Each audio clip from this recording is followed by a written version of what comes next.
Hi there.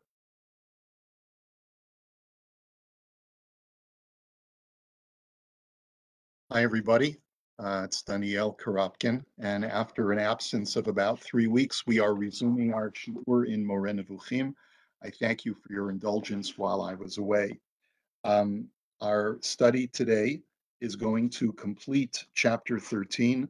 Our last class was the first part of chapter 13 in the second section of Moreh Nevukhim. And today we're going to study the second part and we're going to complete chapter 13. There are a number of important insights. Uh, Chapter 13 of the second section really marks a very important introductory chapter to a whole sequence, a whole chunk of the second section, which is going to deal with the issue of creation. And the Rambam is of the opinion that it's important for us to discuss the different opinions among the great philosophers who were deists, who believed in God, or at least some form of prime cause, prime being, who brings about all of existence, to discuss the different beliefs and how they line up or contrast with the Torah's account or the Torah's narration of creation and the description of God as creator.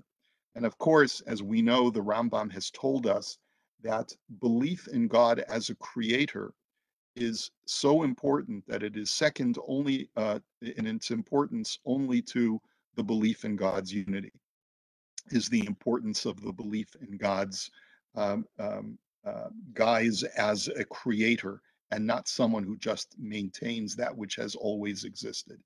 And so the Rambam basically says that there are three approaches that he is going to be discussing: the Torah's approach, the Platonic approach, and the Aristotelian approach. And here Plato and Aristotle had two different depictions, even though they're both two of the leading Greek philosophers of the ancient world, but they differed essentially on their belief in the cosmogony, in the origins of our world.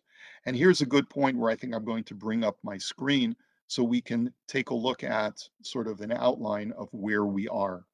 So what we've seen so far in this chapter, because we did the first page of chapter 13 already, we did page 285 and 286 in the Pines edition. And now we're going to commence with a,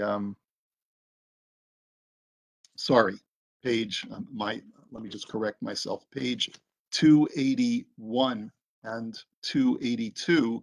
And now we're going to commence with the bottom of page 282 until the end of the chapter. So what we've seen so far is that, just as you can see on the outline, for those of you who are able to follow on the screen, there are three models of the world's origin among those who believe in God. Only the Torah's model is acceptable, which is a depiction of creation from absolute nothingness. In Hebrew, it's called yesh me'ayin.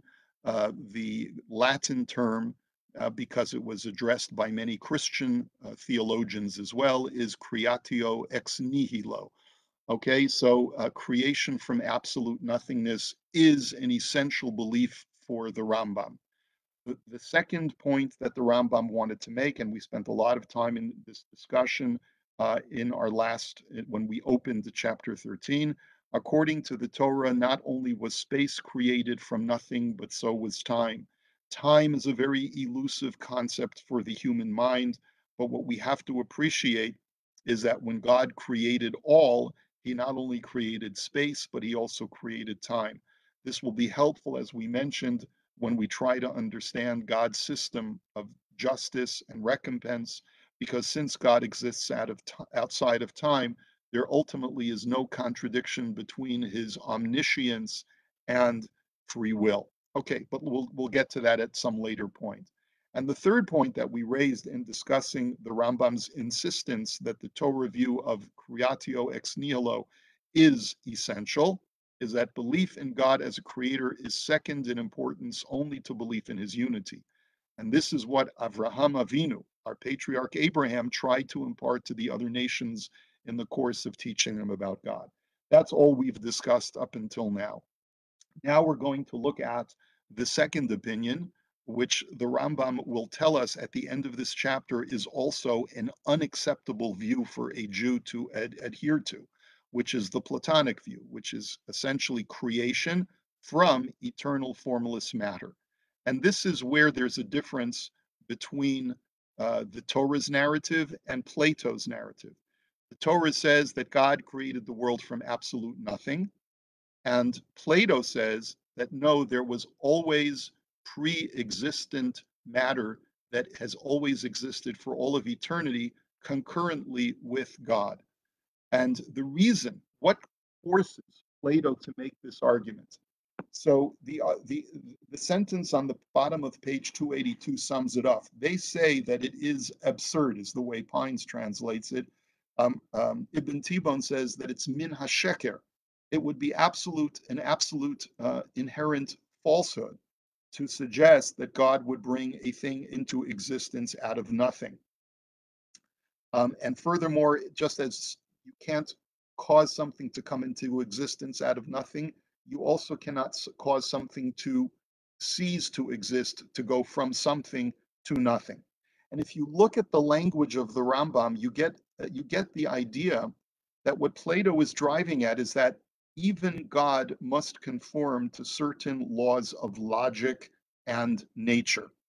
We have in this, the sort of the philosophy 101 question is, can God create a rock that is too heavy for him to lift? And sort of the way that the argument goes is that if God can create a rock, because God is omnipotent and he can do everything, but if he cannot lift the rock, then that shows a sign of lack of omnipotence. And if God cannot create such a rock, then again, it shows a lack of omnipotence. So this is the argument for the God cannot be all powerful. But of course, that's a tautology. It's sort of like a verbal acrobatics, because in reality, there are certain things that, by definition of what reality is, God cannot do. So God cannot make himself physical. So suggesting that God creates something from nothing is tantamount that God can make himself corporeal. Because God is a perfect being, argued Plato, there are certain things that would be antithetical to God's perfection were we to suggest that God is capable of doing it. So just as God cannot make himself corporeal, cannot make himself into a physical being, contrary to what Christians argue, so too God cannot do something which is an inferior depiction of God. So therefore, in some way, Plato wishes to argue that this is so illogical to cause something to come into existence from nothing that it is antithetical for a deity to be able to do this. And therefore, his argument is that formless matter is caused by God, even though it has eternally existed. It doesn't suggest that this, just because it has eternally existed, that it is equal to God. It is completely dependent upon God, just as a chair is dependent upon its artisan or its former to provide it with its chairness. But nonetheless, there was never a point where it did not exist, this matter. And this matter, argues the Rambam, using the Platonic argument, can be formed into heaven and earth, or, and this is a very telling statement that he uses, that he quotes from Plato, is that sometimes he forms out of it something else. Now, what that means is very vague. If Plato is suggesting that when God created the world, he took this formless matter and turned it into the stuff that makes up the heavens and the stuff that makes up the earth, then the question then becomes, what does it mean that this formless matter could also be made into something else? What else exists outside of heaven and earth? And this line is suggestive of the fact that at least the Rambam is giving us an indication, at least according to this Platonic model, that it's possible for there to be multiple iterations of creation. We merely live within one iteration of creation where we perceive the existence of heaven with its respective constituent elements and components, and we see the earth with its respective constituents and components. But does that mean that that is all that could potentially exist? No. Maybe there was something before our world that was made up of this formless matter and was fashioned into something other than what we know as heaven and earth. Maybe instead of, because in this world, using the ancient model of four elements, we know that there are only four elements within our planet. And those four elements are combined in different permutations to create the existence that we know of today. But what if there could be a different kind of world using the same formless matter, but given different form and fashioned into something different? Plato gives us the opportunity to imagine that our existence, what we perceive as what is, does not mean that it's the only possibility of what can be. There can be other worlds or other modes of existence outside of heaven and earth. And that's what the Rambam essentially uses to depict the Platonic model. And now we get to the third opinion, which is the Aristotelian model. And that we've actually encountered this before. The Rambam has great respect for Aristotle, and this is one of the few areas where he is going to disagree with Aristotle. Aristotle says that the universe as it is now has always been this way. And he therefore says the heavens, time, and motion are completely static and not subject to change. What do we do to address the changes that we do encounter within our purview, such as the things that come into existence and things that die and cease to exist or transform into other levels of existence?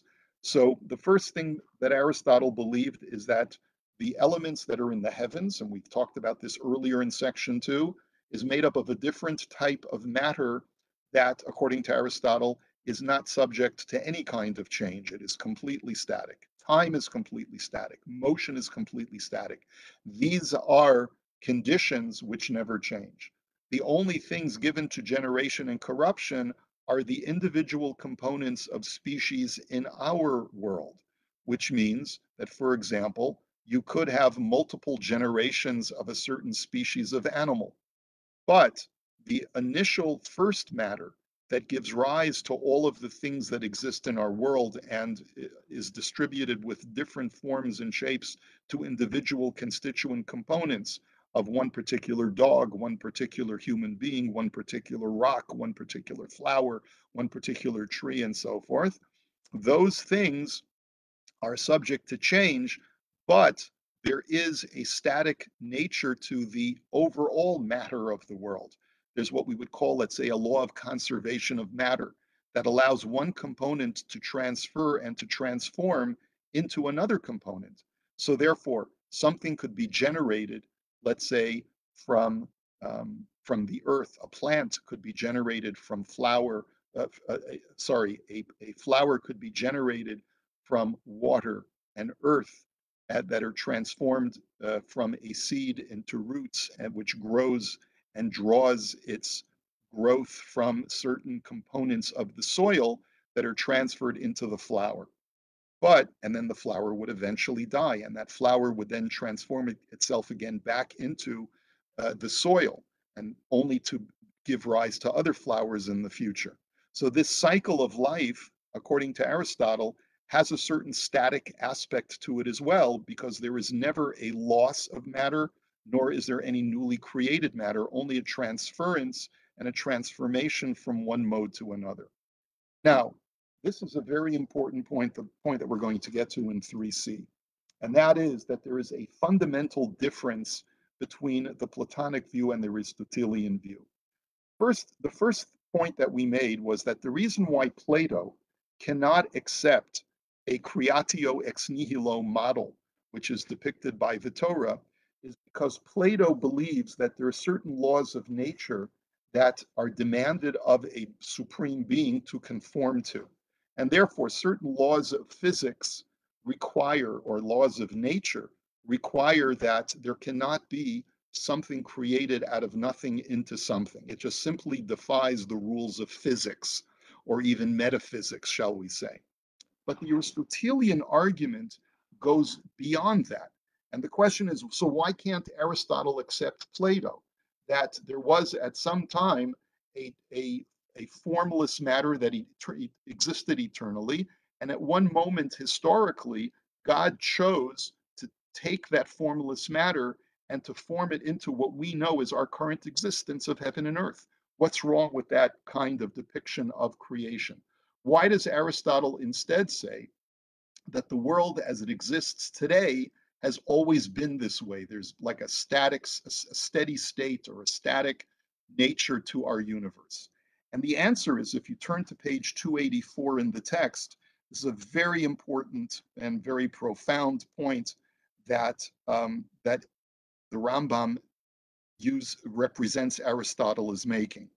He thinks, furthermore, that this whole higher and lower order cannot be corrupted and abolished, meaning higher and lower, meaning heavenly and earthly, that no innovation can take place in it that is not according to its nature, and that no occurrence that deviates from what is analogous to it can happen in it in any way.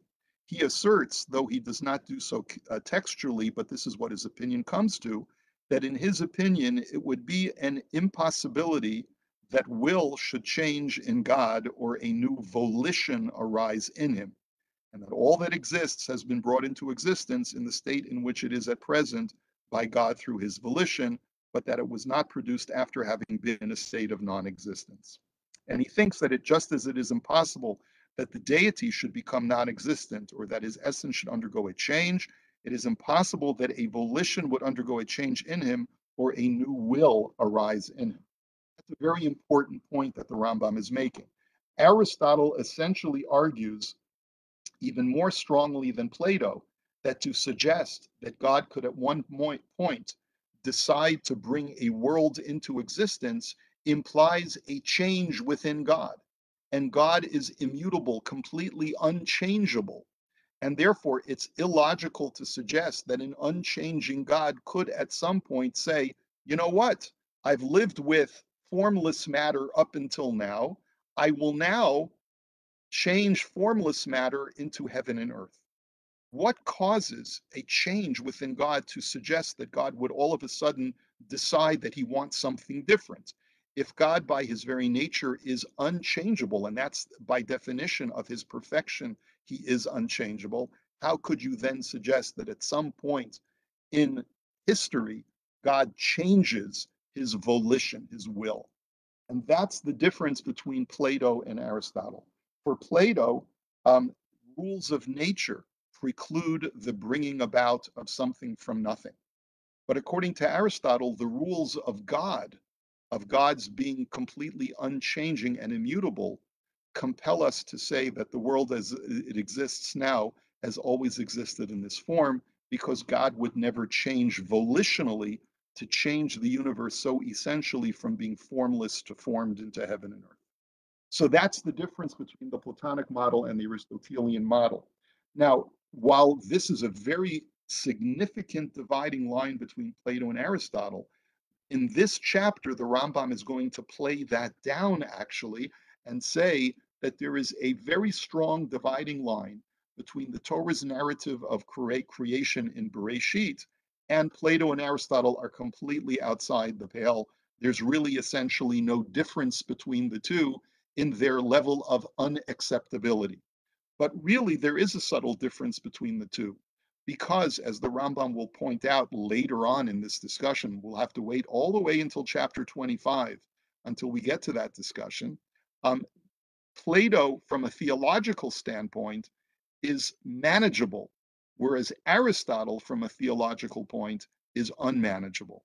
Plato, if we were forced to, we could accept it because he has a creation narrative of God creating from changing the world from its previous state to its present state, which is in accord with Bereshit. Aristotle is much more outside the pale, however, than Plato, because there's no creative process whatsoever, according to Aristotle. Why the Rambam plays this down at this point is something that we'll have to discuss as we go along. But let us continue in our progression of this chapter, just in outline form.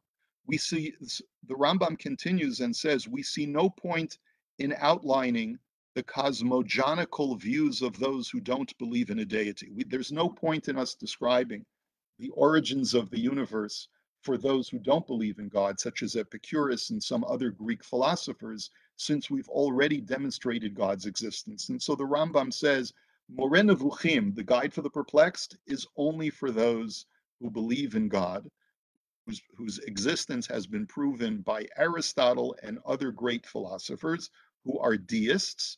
And therefore, those who do not believe in a creator, or those, I should say, those who do not believe in a deity, are not really the subject of this book, and we're not really going to discuss their views since it's a it's a futile exercise. We've already proved God's existence philosophically, so therefore we're only going to discuss the distinctions that exist among us deists as to the origins of the universe.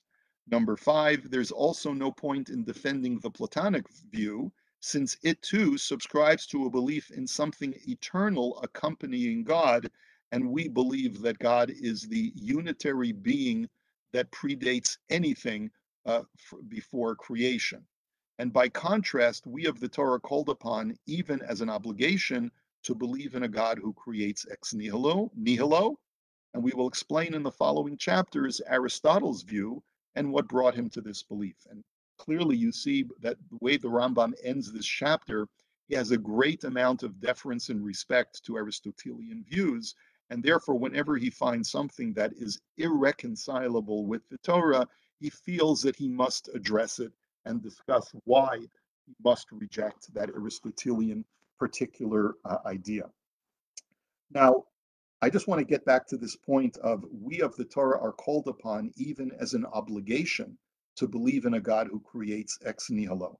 The words themselves from the Pines edition are to believe also that the bringing into existence of a being out of non-existence is for the deity not only not an impossibility, but rather it is an obligation for us to believe it, as is deemed likewise by some of the men of speculation. In other words, God, by his nature of being the perfect being, contra Plato, must create ex nihilo. Not only is it not contrary to the laws of nature for God to create from nothing, but God, by virtue of the fact that he is the supreme being, must create ex nihilo. Not only that it's possible, but that he absolutely, by his definition of being the Ribono Shel Olam, by being God, he must create ex nihilo. And the Ralbag discusses this in his Sefer Milchamot Hashem, which we're not going to get into right now. But I would like to just point out that it's not clear which other great thinker the Rambam is referring to who felt that it is necessary to subscribe to a belief in God as the creator. But I just want to point out, and it's unlikely that the Rambam knew about John Scotus, the 9th century Christian philosopher, but there was a lot of intersection between Christian philosophers and Muslim philosophers of that period. If you take a look at this encyclopedia entry, John Scotus Eriugena wrote this idea of God being absolute nothingness, and therefore by his nature must create from that nothingness, must create from himself, which is the only thing that exists before creation. I'll just read it to you. It takes a moment to get your head around it. Book 3 of the Eriugena discusses the nature of created effects and the meaning of creation from nothing, creatio ex nihilo. The term nothing has two meanings. It can mean nothing through privation or nothing on account of excellence. The lowest rung in the hierarchy of being, unformed matter, is almost nothing or nothing through privation. In contrast, God is non-being through the excellence of his nature, which transcends all being. Since there is nothing outside God, creation from nothing cannot mean creation from some principle outside God, but rather it means creation out of God's superabundant nothingness. God creates out of himself, and all creation remains within him. Now, there may be actually some Kabbalistic intersection with this idea. The Baal HaTanya was known to say that instead of referring to creation as yesh me'ayin, as something from nothing, it's rather ayin yesh. It is rather nothing from something. In other words, God is the only true substance that is truly existent. Everything else is falsehood. Everything else is nothingness in comparison to God's existence. So, therefore, although we say that God created from nothing, he really created nothing from something, this inferior form of nothing. So it might be that that's what the Rambam is referring to when he says that God, by his very definition of being the supreme being, or as John Scotus, the philosopher, calls him, as the ultimate nothing, must create from nothingness because that is God's essence. God essentially is this nothing that we cannot describe or put in context of anything else that we know to be existent. And so we call it nothing when really it is the most real or the most transcendent of anything that is existent, and that's why it's called nothing. So try to get your head around that. And I'm going to leave you with the following idea, which we're going to try and address over the course of the next several chapters in our discussion of what the Rambam finds acceptable and unacceptable vis-a-vis the narrative of cosmogony, of creation and the origin of the universe. We're just going to take a small paragraph from chapter 25 of Moreh Nevukhim, and we're going to take a peek, sort of a preview of what the Rambam says. It's very clear in our chapter that the Rambam says, don't waste your time with Plato. It is equally unacceptable to accept Plato as it is to accept Aristotle, who believed in an eternal universe. But he says, if we were to accept the eternity of the universe, and I'm reading here from chapter 25, if we were to accept the eternity of the universe as taught by Aristotle, that everything in the universe is the result of fixed laws, that nature does not change, and that there is nothing supernatural, we should necessarily be in opposition to the foundation of our religion.